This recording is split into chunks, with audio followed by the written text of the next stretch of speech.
Ma femme a eu une liaison avec un collègue alors qu'elle était enceinte de ce que je croyais être mon fils, et je l'ai découvert après la naissance du bébé. Bonjour Reddit, mon mariage semblait solide vu de l'extérieur, mais derrière les portes closes, tout s'est lentement désagrégé jusqu'à ce qu'il ne me reste plus aucune option autre que de partir. Ce qui n'était au départ que de modestes signaux d'alerte a pris une ampleur bien plus grande que ce que j'aurais pu imaginer. Avant de m'enfoncer dans ce chaos, je dois reprendre depuis le commencement. Je me nomme Lévi, j'ai 32 ans et je travaille dans le support informatique, un métier simple, stable, correctement rémunéré, avec des horaires prévisibles. J'ai toujours privilégié la routine et l'ordre dans ma vie, et l'on me décrit souvent comme une personne fiable, posée, capable de gérer les situations sans provoquer de tumulte. J'ai rencontré Megan à 19 ans, alors que j'étais en deuxième année d'université, elle en avait 18 et entrait en première année, et elle figurait parmi les personnes les plus naturelles et les plus accessibles que l'on pouvait rencontrer. Elle possédait une chaleur humaine authentique, faisant ressentir à chacun qu'elle s'intéressait réellement à lui, elle embrassait ses amis fréquemment, riait beaucoup et parlait avec une douceur qui la faisait paraître incroyablement sereine, même en pleine période d'examen. Comparé à elle, j'étais bien plus direct et terre à accent grave terre, mais malgré nos différences, le courant est immédiatement passé. Nous nous sommes rencontrés dans un salon d'études lorsqu'elle m'a demandé de lui prêter mon chargeur de téléphone, et cette rencontre anodine s'est muée en plusieurs heures de conversation à propos de sujets variés comme les cours, la musique ou nos petits emplois, rien de profond, mais une aisance rare. Nous avons échangé nos numéros, sommes sortis ensemble à quelques reprises et, en quelques mois, nous étions pratiquement inséparables. Un an plus tard, elle a emménagé dans l'appartement que je partageais avec un colocataire, sans drame ni plan prémédité, simplement parce que cela nous semblait naturel. Mon colocataire l'acceptait volontiers, et nous avons rapidement instauré une routine harmonieuse. Elle aimait cuisiner, je gérais la vaisselle, elle organisait l'espace, je suivais les factures. Nous nous disputions rarement, la vie demeurait simple et, pour deux étudiants, nous étions étonnamment stables, bien plus que de nombreux adultes que nous connaissions. À 22 ans, j'ai obtenu un emploi à temps plein tandis que Megan terminait son diplôme, et nos discussions s'orientaient déjà vers un avenir commun. Elle répétait souvent qu'elle se sentait en sécurité avec moi, que je n'étais pas comme les garçons que fréquentaient ses amis, ceux qui ne conservaient jamais un emploi ou n'arrivaient pas à l'heure. Je ne cherchais pas à l'impressionner, c'était simplement ma manière d'être. Nous avons vécu ensemble plusieurs années avant de nous marier, et ces années furent réellement heureuses. Megan était tendre, constamment en train de me manifester son affection par des gestes simples, me serrer par derrière, entrelacer ses doigts aux miens pendant un film, laisser de petits mots sur le comptoir avant ses cours. Elle s'endormait souvent sur ma poitrine devant la télévision, et aucune difficulté majeure ne venait troubler notre vie. Lorsque je l'ai demandée en mariage à 24 ans, elle a éclaté en larmes, le visage caché dans ses mains, submergé par l'émotion. Notre mariage a été modeste et discret, parfaitement adapté à ce que nous étions, et l'absence de moyens ne nous importait pas. Après la cérémonie, nous avons acheté une petite maison de 2 chambres, modeste mais symbolisant pour nous une véritable entrée dans l'âge adulte. Je consacrais mes week-ends à des réparations, à repeindre les murs et à monter de petits projets, tandis que Megan décorait l'espace avec des photographies, des plantes et quantité de détails charmants. Un an plus tard, elle est tombée enceinte de notre fille, un moment qui a profondément transformé ma vision du monde. Je n'étais nullement anxieux, cela m'apparaissait comme une évidence, et je conservais les échographies avec une attention presque sacrée. Megan adorait que je parle chaque soir à son ventre, et elle me guidait la main dès que le bébé bougeait. À la naissance de notre fille, j'ai immédiatement embrassé mon rôle de père, je m'occupais des changes nocturnes, des biberons du matin, des allers-retours à la crèche, de la préparation des repas, de tout ce qu'il fallait faire. Je ne percevais pas cela comme une aide apportée à Megan, mais comme la responsabilité naturelle d'un père. Notre fille s'est très vite attachée à moi, elle s'endormait volontiers sur mon épaule et grimpait sur mes genoux avec ses jouets chaque après-midi. Je n'étais pas parfait, mais j'étais pleinement présent, au point que Megan aimait dire à ses amis qu'elle avait de la chance d'avoir un compagnon si impliqué. Lorsque notre fille a atteint l'âge de 2 ans, notre vie semblait d'une stabilité remarquable, routine de semaine, dîner précoce, sorties familiales au parc ou au zoo, plaisanteries partagées, photographies alignées sur le réfrigérateur, maison rangée malgré les jouets toujours éparpillés dans le salon. Beaucoup nous voyaient comme un jeune couple donnant l'impression que le mariage précoce était simple, et je partageais cette croyance. Tout paraissait solide, prévisible dans le meilleur sens du terme, de l'extérieur, nous ressemblions à une famille jeune et soudée construisant quelque chose d'authentique, et rien ne laissait présager la moindre faille. Megan a appris qu'elle était enceinte de notre second enfant environ 2 ans après la naissance de notre fille, et elle me l'a annoncé un soir dans la cuisine, tenant le test dans sa main, mêlant excitation et légère appréhension. Je l'ai serré dans mes bras, l'ai soulevé légèrement du sol, et elle a éclaté de rire. La nouvelle nous paraissait naturelle, nous avions bien assuré notre rôle de parents, et accueillir un nouvel enfant constituait l'étape suivante. Lorsque nous avons découvert qu'il s'agissait d'un garçon, elle s'est remise à pleurer, affirmant qu'elle se sentait enfin complète. J'ai pris cette idée très au sérieux et me suis investi encore davantage, je me rendais à chaque rendez-vous médical, gérais chaque formulaire, notais chaque information dans mon téléphone pour ne rien oublier. Je prenais naturellement en charge la plupart des tâches ménagères, qu'il s'agisse de cuisiner, de faire la vaisselle, de lancer les lessives ou d'effectuer les courses. Je faisais tout ce qui pouvait lui faciliter la vie, et lorsque Megan disait qu'elle était fatiguée, je m'occupais entièrement de notre fille pour la soirée, du bain au brossage de dents, en passant par l'histoire avant de dormir, absolument tout. Au début, Megan paraissait reconnaissante, elle me remerciait de temps à autre et caressait son ventre en me regardant préparer le dîner ou ramasser les jouets, mais peu à peu son comportement changea. Il ne s'agissait pas d'un événement brutal, mais de petites modifications qui ne semblaient pas, à ce moment-là, être des signaux d'alerte. Elle devint plus froide, non pas glaciale, simplement moins chaleureuse, plus brève dans ses réponses, moins patiente. Elle levait les yeux au ciel devant des choses qui la faisaient rire autrefois, s'irritait pour des détails insignifiants, comme la manière dont je pliais les serviettes ou lorsque je ne l'entendais pas du premier coup. Notre fille tentait de lui montrer ses dessins ou ses jouets et Megan ne faisait qu'y jeter un regard distrait, prétextant la fatigue ou un mal de dos, alors je n'insistais pas. Ces changements furent progressifs, mais son téléphone constitua l'indice le plus clair. Elle commença à le garder posé face contre la table, à l'emmener dans la salle de bain, à incliner l'écran lorsqu'elle me voyait entrer dans une pièce. Au moindre vibrement, elle se ruait dessus, alors qu'elle le laissait autrefois sur le comptoir sans s'en préoccuper, désormais, il semblait littéralement collé à sa main. Chaque fois que je posais une question élémentaire, comme te sens-tu bien, ou bah qui parles-tu, elle réagissait comme si je l'interrogeais de manière abusive, tu es contrôlant, tu m'étouffes, cesse de poser des questions, tu es trop insécure. Ces mots n'étaient pas criés, mais lancés comme des projectiles, rapides, calculés, destinés à me réduire au silence. Le plus étrange, c'est que je n'abordais rien d'important, je demandais simplement si elle se sentait bien, ou si elle souhaitait que je commence le dîner, ou encore si elle voulait choisir l'endroit où aller, mais elle agissait comme si chacune de mes paroles constituait un interrogatoire. À ce stade, je ne soupçonnais absolument pas une infidélité, je pensais sincèrement que la grossesse la touchait différemment cette fois-ci, car elle ne s'était pas comportée ainsi lorsqu'elle attendait notre fille. Elle avait été sensible, bien sûr, mais plutôt sentimentale que contrariée.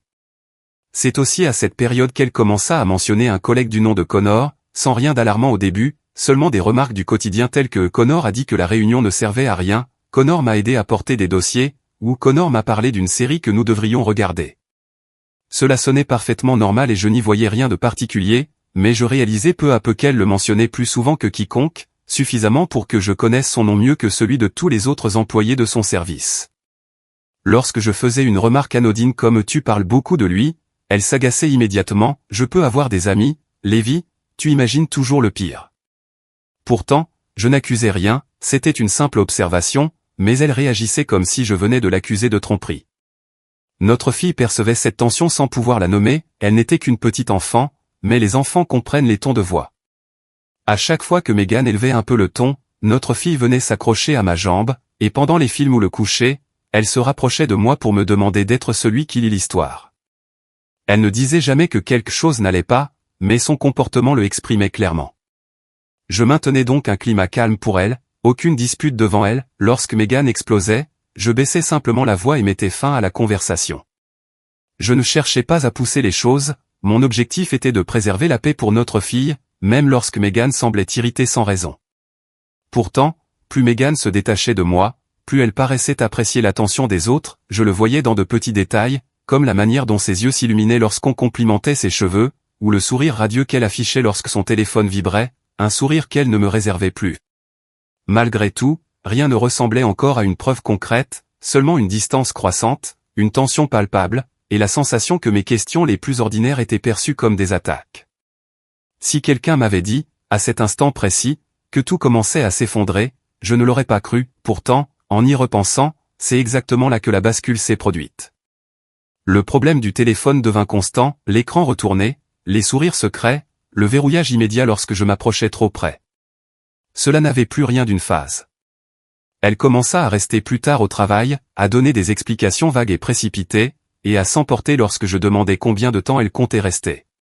Parallèlement, elle accordait davantage de soins à son apparence pour aller au travail, nouveaux vêtements, plus de maquillage, cheveux soigneusement coiffés, surtout les jours où Connor était présent, mais jamais pour les moments passés avec moi.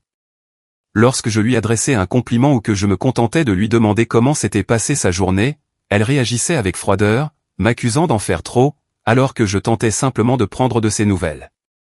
À cette époque, mes parents nous invitèrent à dîner. Ils n'avaient pas vu Megan depuis un certain temps et souhaitaient s'assurer que sa grossesse se déroulait bien. Je informais Megan, m'attendant à ce qu'elle accepte, car elle appréciait habituellement passer du temps avec eux, mais elle secoua aussitôt la tête, « Je suis trop fatiguée, allez-y sans moi. » Je proposai de rester avec elle, pensant qu'elle voudrait de la compagnie, mais elle refusa sèchement, « Non, emmène simplement notre fille, cela ira. » Il y avait quelque chose d'étrange dans sa façon d'insister, elle ne paraissait pas fatiguée, mais plutôt nerveuse ou irritée, comme si l'idée de s'asseoir à table avec ma famille était devenue. Soudain, il devint clair que l'idée de passer la soirée avec ma famille lui était devenue insupportable. Ce soir-là, j'ai emmené notre fille chez mes parents, et tout le trajet elle n'a cessé de demander si maman viendrait plus tard, je ne savais pas quoi répondre, alors je lui ai simplement dit que maman avait besoin de se reposer. Ma mère remarqua immédiatement qu'il y avait quelque chose de différent, mais elle n'insista pas, se contentant de me demander si tout allait bien à la maison, je répondis que oui, car je n'avais moi-même aucune explication. Lorsque nous sommes rentrés, Megan était allongée sur le canapé en train de faire défiler son téléphone, non pas en train de dormir ni de se reposer, simplement de faire défiler l'écran. Elle ne demanda pas comment s'était passé le dîner ni comment notre fille s'était comportée, elle hocha seulement la tête, avec une indifférence froide. L'intimité avait déjà disparu depuis longtemps. Très tôt dans la grossesse, Megan m'avait dit qu'elle se sentait mal à l'aise ou trop fatiguée, et j'avais accepté cela sans discuter, mais au fil des semaines il devint évident qu'il ne s'agissait plus d'un inconfort physique. Elle évitait toute proximité, refusait les câlins, les contacts, les moments tendres. Lorsque je tentais de passer mon bras autour d'elle sur le canapé, elle se dérobait, lorsque j'embrassais sa joue, elle murmurait, « Pas maintenant, Lévi ».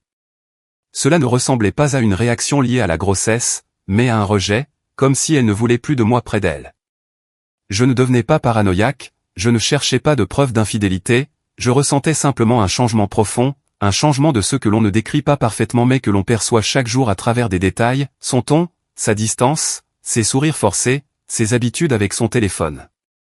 J'essayais de préserver la paix, sans dispute, sans accusation, sans scène dramatique, je continuais à faire ce que j'avais toujours fait, m'occuper de notre fille, gérer la maison, aller travailler, soutenir Megan autant que possible. Pourtant, malgré tout cela, notre mariage ne ressemblait plus à ce qu'il était, j'avais l'impression de porter seul le poids de notre équilibre, tandis qu'elle s'éloignait mentalement et émotionnellement. Même alors, l'idée d'une tromperie ne m'effleurait pas, je savais seulement que quelque chose n'allait pas, sans imaginer à quel point c'était grave. Notre fils naquit tôt le matin, lors de la césarienne programmée de Megan. Pendant tout le trajet vers l'hôpital, elle me parla à peine, regardant par la fenêtre, frottant son ventre, consultant son téléphone entre deux contractions. J'essayais de discuter, de lui demander si elle était à l'aise, si elle voulait de la musique, si elle avait besoin de quelque chose, mais ses réponses étaient courtes, j'attribuais cela au stress de l'intervention, qui n'est agréable pour personne. Une fois installé, tout s'enchaîna rapidement, les infirmières entraient l'une après l'autre, posant des questions, prenant ses constantes. Je restais à ses côtés, signais les documents, présentais les cartes d'assurance, répondais à ce que l'on me demandait. Megan continuait à regarder son téléphone, même lorsque l'infirmière installait sa perfusion, lorsque celle-ci lui demanda de détendre son bras, Megan poussa un soupir agacé, comme si l'on interrompait quelque chose d'important. Pendant l'opération, je restais près de sa tête tandis que les médecins travaillaient derrière le rideau. Elle ne me regardait presque pas et ne me tenait pas la main comme elle l'avait fait lors de la naissance de notre fille, je lui murmurais qu'elle s'en sortait très bien, que nous avions presque terminé, mais elle se contentait de hocher la tête, le regard perdu. Lorsque notre fils poussa son premier cri et que le médecin le souleva au-dessus du rideau pour que nous le voyions, je ressentis une émotion réelle, profonde, mais Megan ne réagit presque pas, elle regarda, esquissa un sourire très bref, puis détourna les yeux. J'embrassai son front et lui dis que je l'aimais, elle ne répondit rien. En salle de réveil, je pris notre fils dans mes bras pendant que Megan dormait. Il était minuscule, silencieux, presque immobile, je caressais sa joue du bout du pouce en lui chuchotant que je veillerais sur lui, parce que c'est ainsi que je suis, et parce que, quoi qu'il se passe avec Megan, le bébé, lui, était innocent. Je ne pensais à rien d'autre. Plus tard dans l'après-midi, j'appelai mes parents pour qu'ils viennent le rencontrer et demander à ma mère d'amener notre fille. Je les rejoignis dans le hall et nous montâmes ensemble. Lorsque notre fille entra dans la chambre, Megan s'illumina soudain, elle lui parla avec douceur, l'embrassa sur le front, la serra fort contre elle, et elle redevenait la version d'elle-même que je n'avais pas vue depuis des mois. Les infirmières nous regardaient avec un sourire, persuadées d'assister à un moment familial heureux et ordinaire. Mais dès que notre fille repartit avec mes parents, Megan redevint distante, froide, laconique, à peine capable de soutenir mon regard.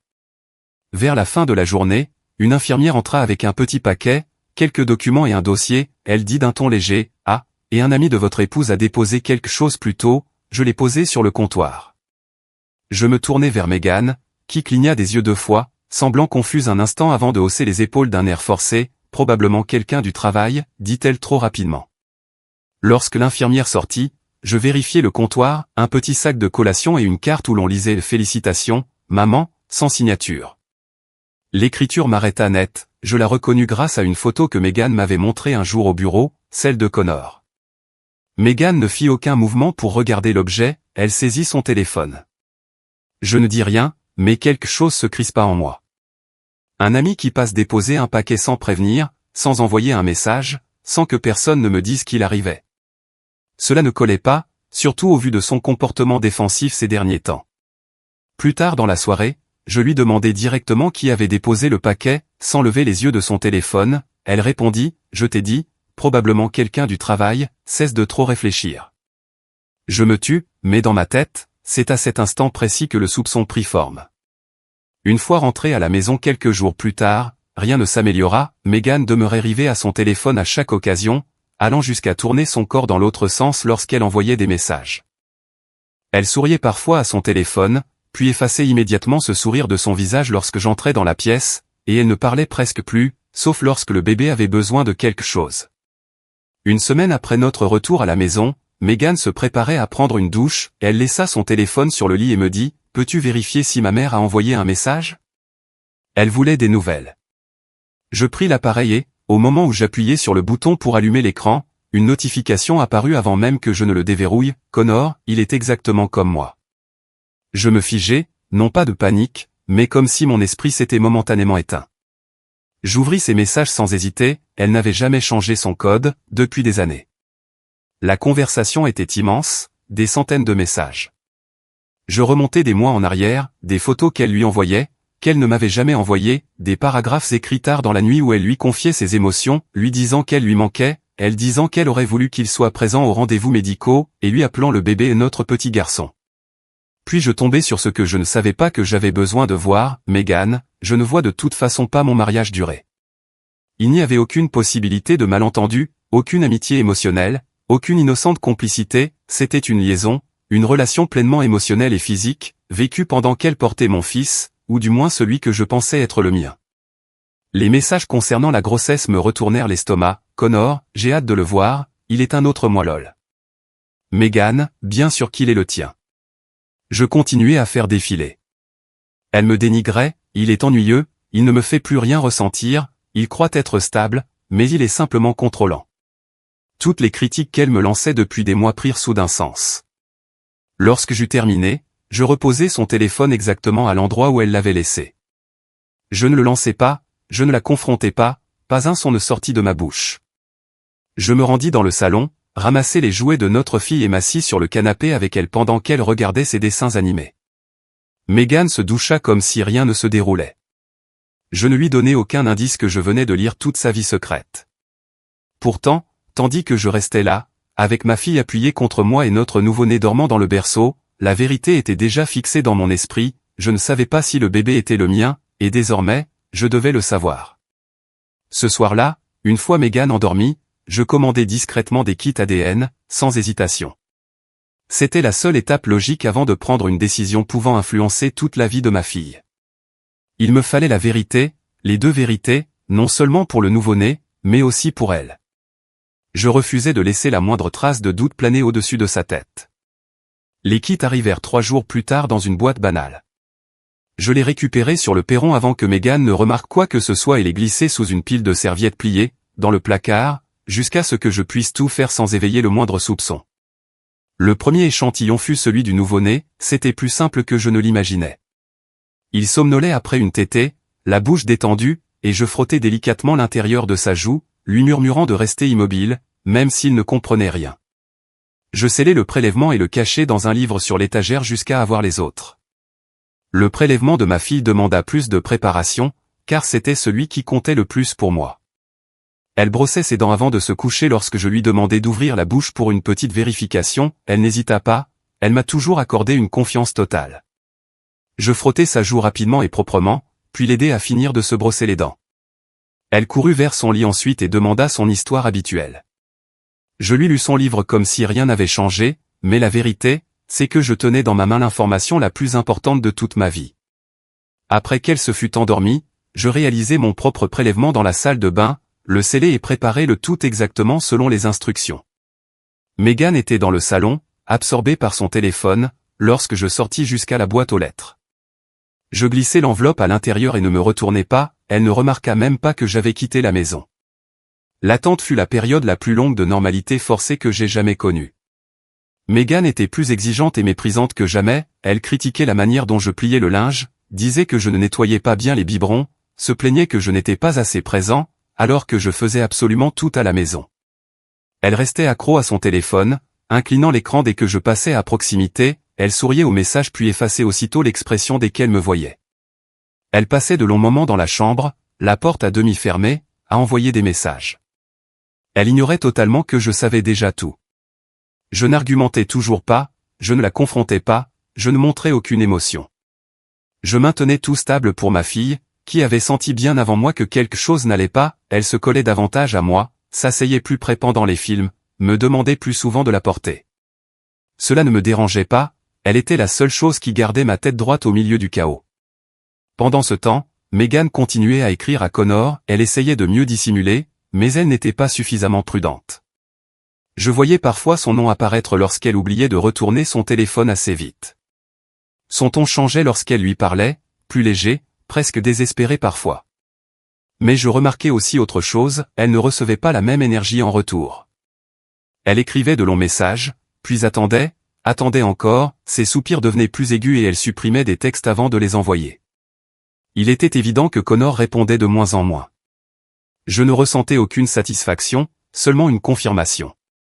5 jours après avoir envoyé les échantillons, les résultats arrivèrent dans ma boîte de réception tôt le matin. Megan était dans la cuisine, à moitié endormie, en train de préparer du café, notre fille jouait avec des blocs sur le sol, et le nouveau-né reposait dans le berceau à côté de moi. Je pris mon téléphone et ouvris le courriel. Le premier résultat concerna ma fille, probabilité de paternité de 100%. Pendant un instant, je respirais normalement pour la première fois depuis des semaines, je ne souris pas, mais chaque muscle de mon corps se détendit. Cette petite fille était la mienne, peu importe ce que Megan avait fait, elle était la mienne, sans question ni doute. Je la regardais construire une tour sur le sol, totalement inconsciente de tout ce qui se passait autour d'elle, et ce résultat à lui seul me donna la force d'affronter ce qui allait suivre. Le second résultat, celui du nouveau-né, probabilité de paternité de 0%. Je ne réagis pas extérieurement, je fixais simplement le chiffre comme s'il s'agissait d'une réponse mathématique ordinaire, tandis qu'à l'intérieur, le sol se dérobait puis tout devenait froid et limpide. Il n'y eut pas de véritable choc, pas après tout ce que j'avais lu sur son téléphone, je connaissais la vérité avant même de commander le test, mais la voir ainsi écrite supprimait tout reste de déni et toute excuse pour rester. Le bébé que j'avais tenu dans la salle d'accouchement n'était pas le mien, l'enfant qu'elle s'attendait à ce que j'élève n'était pas le mien, les pièces s'emboîtaient désormais avec une précision absolue, et mon mariage était terminé, totalement, définitivement. J'emportai les résultats chez un avocat dès que possible, nous déposâmes les documents établissant que je n'étais pas le père légal du nouveau-né. Megan ne contesta rien, elle savait exactement ce que révélerait le test. En peu de temps, ce fut officiel, sur le papier comme dans la réalité, il n'était pas mon enfant. Je ne dis pas à Megan les résultats ce jour-là, ni même cette semaine-là. À la place, je me préparais calmement et méthodiquement. Durant les semaines suivantes, je séparais nos finances, divisais les comptes bancaires, fermer les cartes de crédit conjointes et la retirer de tous les accès financiers, assurances, services publics et comptes en ligne. Je rassemblais des documents, imprimais des relevés, enregistrais des captures, sauvegardais tout ce que j'avais vu sur son téléphone. Je constituais un dossier complet pour l'avocat et rédigeais une liste de dispositions pour la garde de notre fille. Je ne déménageais pas et ne lui demandais pas de partir, je ne lui donnais aucune raison de soupçonner que quelque chose se préparait. Je la traitais avec la neutralité distante que j'accorderais à une collègue, froide mais polie, détachée mais maîtrisée. Pendant ce temps, Megan continuait d'écrire à Connor comme si sa vie en dépendait, elle envoyait de longs messages, tentait d'attirer son attention, essayait de le rapprocher. Il répondait encore, mais ses réponses étaient courtes, de moins en moins fréquentes, parfois espacées de plusieurs heures. Je voyais sa frustration grandir, mais leur petite relation imaginaire ne m'importait plus. Je me souciais de ma fille, de la protéger des retombées, et de quitter ce mariage avec chaque détail maîtrisé, maintenant que je connaissais la vérité.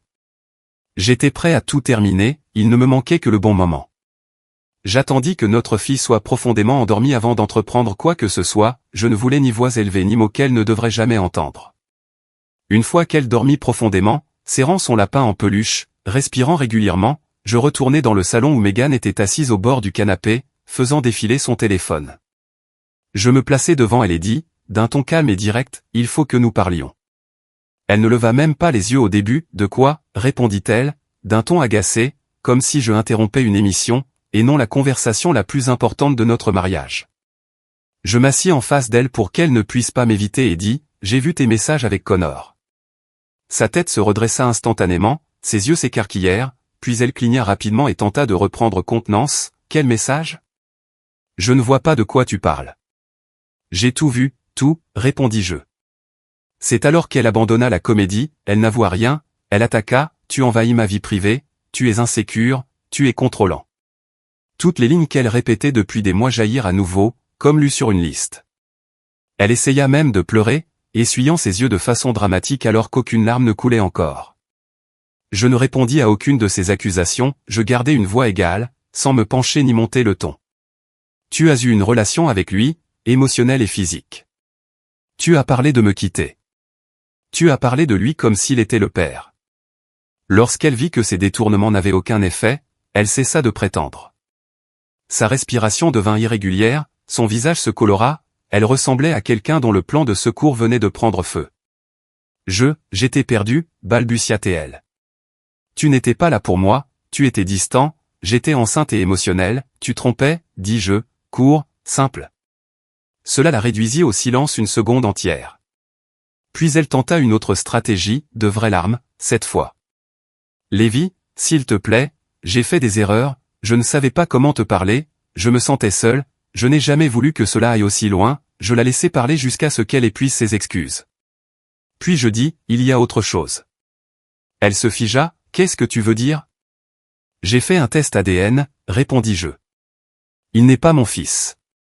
Son visage perdit toute couleur en une fraction de seconde, comme si l'on avait abaissé un interrupteur, sa bouche s'ouvrit sans qu'aucun son n'en sorte. Elle recouvrit son visage de ses mains et secoua la tête, comme si refuser la réalité pouvait la faire disparaître. Non, non, Lévi, s'il te plaît, je peux expliquer, tu ne peux pas expliquer la biologie. Je dis cela et ce fut à cet instant que l'effondrement commença réellement, Megan glissa du canapé jusqu'au sol, s'agenouillant, agrippant ma jambe comme si elle s'attendait à ce que je la relève, sanglotant si violemment qu'elle en avait du mal à respirer. J'ai tout gâché, je suis désolé, s'il te plaît ne pars pas, je t'en supplie, ne m'enlève pas notre fille, je t'en supplie. Je me penchai, retirai ses mains de ma jambe et me redressai. Je dépose la demande de divorce demain. Elle eut un sursaut comme si je venais de la frapper. Lévi, s'il te plaît, tu ne peux pas, ce mariage a pris fin au moment où tu as décidé que quelqu'un d'autre devait être le père de ton enfant. C'est terminé. Elle ne pleurait plus seulement, elle paniquait, je le voyais. Elle comprenait que Connor ne serait jamais ce remplaçant héroïque qu'elle imaginait, qu'elle venait de détruire sa vie stable, sa sécurité financière, sa famille, absolument tout, et elle comprenait aussi que je ne bluffais pas. Je quittai la pièce, la laissant effondrer au sol. Dès le lendemain, je déposai la demande de divorce. Megan ne protesta pas, elle pleura durant toute la rencontre avec le médiateur, mais ne s'opposa à rien. Elle déménagea 2 jours plus tard, emportant le nouveau-né avec elle. Je conservais la maison pour la stabilité de notre fille. Les premiers jours de séparation furent maladroits mais civils, nous ne communiquions que par message à propos de notre fille, les horaires de dépose, les rappels d'école, les petites choses. Megan évitait mon regard, comme si elle craignait de voir à quel point je ne ressentais plus rien pour elle. Je remarquai également autre chose, elle était encore davantage rivée à son téléphone, envoyant sans cesse de longs messages à Connor, beaucoup de textes, beaucoup de dactylographie, mais bien moins de réponses. Il répondait encore, mais plus lentement, plus brièvement, parfois avec des heures de silence entre deux messages, parfois pas du tout. Je n'avais pas besoin de voir son écran pour comprendre qu'il se détachait. Les personnes infidèles supportent rarement les conséquences, et Connor ne s'était clairement pas inscrit pour devenir un père de substitution fraîchement confronté à un divorce et à un nouveau-né. Elle était en train de le perdre, et elle le savait. 2 semaines plus tard, je me rendis à l'appartement temporaire de Megan pour récupérer notre fille pour le week-end. Elle attendait près du parking, tenant son sac à dos, mais elle jetait constamment des regards derrière elle, comme si elle attendait quelqu'un. Je compris immédiatement que quelque chose n'allait pas. Je sortis de la voiture, ouvris la porte arrière et me mis à genoux pour que ma fille puisse courir vers moi. Elle me serra dans ses bras comme toujours, avec chaleur et force, je la soulevai, l'installai dans son siège et bouclai sa ceinture. En refermant la porte, j'entendis des pas derrière moi. Je me retournai et vis Connor sortir de l'espace entre 2 voitures, comme s'il s'y cachait. Il semblait encore plus insignifiant que je l'imaginais, maigre, nerveux, avec une posture faussement assurée, l'énergie d'un homme qui se donne un rôle. Pourtant il redressa les épaules, comme s'il voulait provoquer un affrontement. Megan se tenait derrière lui, les bras croisés, feignant l'énervement. Je compris alors qu'elle lui avait raconté quelque chose de dramatique pour le faire venir. Je ne dis rien, je ne réagis pas, je verrouillai simplement la porte de ma fille et m'éloignai de la voiture. Connor bomba le torse. « Tu dois arrêter de menacer Megan », lança-t-il. Je ne ris même pas, malgré le ridicule de la phrase. « Je n'ai menacé personne », répondis-je d'un ton calme et régulier. « Pars. » Il avança, trop près. « Ne lui parle pas comme ça. » Megan ajouta, avec un ton théâtral, « Lévi, éloigne-toi, tu me fais peur. » Ce mensonge faillit me faire lever les yeux au ciel. Connor me poussa dans la poitrine, pas fort, mais assez pour montrer qu'il se croyait sérieux. Je reculai d'un pas et dis simplement, « Recule. » Il n'écouta pas, il lança un coup, désordonné, maladroit. Je l'évitai facilement et, lorsqu'il perdit l'équilibre en avançant trop, j'envoyai un coup net, précis, en plein visage, droit sur le nez. Il s'effondra immédiatement, les mains sur son visage, le sang coulant entre ses doigts.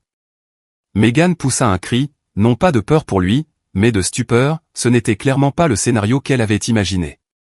2 voisins, témoins de la scène, s'écrièrent qu'ils avaient vu Connor frapper en premier, l'un dit même qu'il appellerait la sécurité s'il recommençait.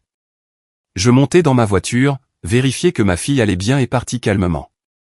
Les conséquences furent immédiates, Connor arrêta de lui répondre dès le lendemain, puis le suivant, avant de la bloquer complètement sur tout. Il disparut comme ces hommes disparaissent toujours lorsqu'ils comprennent qu'un fantasme s'est transformé en responsabilité réelle et en danger concret. Megan se retrouva seule, avec un nouveau-né qui n'était pas le mien, un mariage brisé, aucun plan de secours, et personne à blâmer excepté elle-même. Et pour la première fois depuis des mois, je me sentis de nouveau totalement maître de ma vie. L'accord de garde fut rapide, car Megan ne contesta rien concernant notre fille, elle était épuisée, et je pense qu'elle savait que se battre ne ferait qu'allonger le processus et rendre les choses plus difficiles pour notre petite. Nous nous mîmes d'accord sur une garde alternée à 50%, une semaine avec moi, une semaine avec elle. Le nouveau-né ne faisait pas partie de l'accord, après les résultats ADN et les documents légaux, il n'était pas mon enfant. Une fois Megan partie, ma maison me parut différente, non pas vide, mais paisible. Je réorganisai le salon, vidai la chambre et transformai l'espace supplémentaire en aire de jeu pour ma fille. Durant mes semaines avec elle, j'établis une routine simple, petit déjeuner ensemble, marche jusqu'à la garderie, dessins animés le soir, bain, histoire du coucher. Elle s'adapta vite, les enfants s'ajustent lorsque l'environnement est sûr. Elle dormit mieux elle aussi, faisant moins de cauchemars, se réveillant moins souvent la nuit, et c'est alors que je compris toute l'attention qu'elle avait absorbée pendant que Megan s'était déconnectée de tout. La vie de Megan prit la direction opposée, elle vivait dans un petit appartement avec le nouveau-né, le fils de Connor, et le poids de tout ce qu'elle avait fait apparaissait enfin sur son visage. Elle semblait épuisée et en colère chaque fois que je la voyais. Par moments, elle essayait de me culpabiliser, commentant à quel point ma maison devait être calme, ou à quel point il était difficile de tout faire seul. J'ignorais ses remarques et ne répondais que lorsqu'il s'agissait de notre fille, de l'école, des rendez-vous médicaux, des horaires de la garderie, rien d'autre. Son accès émotionnel à moi avait disparu. Elle laissait parfois échapper une allusion à Connor, disant qu'il ne répondait plus, qu'il était simplement stressé, qu'il reviendrait, je ne répondais pas non plus, et elle finit par ne plus le mentionner. Pendant ce temps, la vie chez moi retrouvait une atmosphère agréable, normale, simple. Je cuisinais davantage, mettais de la musique, gardais la maison propre mais détendue. Ma fille grimpait sur mes genoux après la garderie pour me raconter sa journée, elle m'aidait à faire des biscuits, à arroser les plantes ou à construire des cabanes de coussins dans le salon. Quelques mois après le dépôt du dossier, mes amis commencèrent à me demander si j'envisagerais de fréquenter quelqu'un à nouveau. Au début, je balayais cela d'un geste, mais je compris finalement que j'avais de la place pour quelque chose de nouveau, non par solitude, mais parce que le chaos avait disparu. Je rencontrai quelqu'un par l'intermédiaire d'une amie commune, elle s'appelait Claire, douce, calme, patiente. Elle ne força jamais son entrée dans ma vie et ne fouilla pas dans mon passé, elle se présenta simplement telle qu'elle était, et le courant passa plus vite que je ne l'aurais pensé. Je ne la présentai pas immédiatement à ma fille, j'attendis d'être sûr que ce n'était pas quelque chose d'éphémère. Lorsque je le fis, ce fut simple, une courte rencontre dans un parc. Ma fille l'apprécia immédiatement, elles dessinèrent à la craie sur le trottoir et Claire la laissa mener l'activité, ce qui me révéla tout ce que j'avais besoin de savoir. Les choses restèrent faciles entre nous, plus ancrées que tout ce que j'avais vécu avec Megan depuis des années, pas de jeu, pas de distance, pas de motifs cachés, juste une connexion calme. Au fil des mois, le divorce fut finalisé. Megan demeurait dans son coin, elle n'avait plus qu'honoré, d'après ce que j'appris, il était passé à autre chose entièrement, nouvel emploi, nouvelle petite amie, aucune implication avec elle ou avec le bébé. Elle élevait son enfant seule, et la réalité l'avait rattrapée. Chaque fois que je venais chercher notre fille, je voyais le changement dans l'énergie de Megan, elle semblait vidée, parfois honteuse, parfois irritée. Elle savait que je ne reviendrais jamais, qu'elle avait perdu la stabilité qu'elle possédait autrefois, qu'elle avait échangé une vie ancrée dans le réel contre un fantasme qui s'était effondré en un instant. Mais ce n'était plus mon problème. Ma responsabilité était ma fille, ma maison et l'avenir que je construisais. Je sortis de toute cette histoire plus fort, non pas endurci, mais plus clair, ayant appris à rester ferme, à me protéger et à protéger ma fille, à ne plus tolérer le manque de respect ou la trahison de quiconque. Je ne m'étais pas perdu, au contraire, j'étais devenu plus pleinement l'homme que j'avais toujours eu vocation à être. Aujourd'hui, lorsque je regarde ma vie, la routine avec ma fille, la paix dans ma maison, la voie qui s'ouvre devant nous, je suis fier de ne pas avoir cédé. Je n'ai pas laissé la trahison me rendre amer ou instable, j'en suis sorti meilleur. Quant à Megan, elle vit avec les conséquences qu'elle a créées, personne ne l'a punie, elle a fait ses choix et vit désormais avec les résultats. Je suis parti avec ma dignité, ma fille, ma maison et un avenir qui m'appartient enfin de nouveau, et cela suffit largement.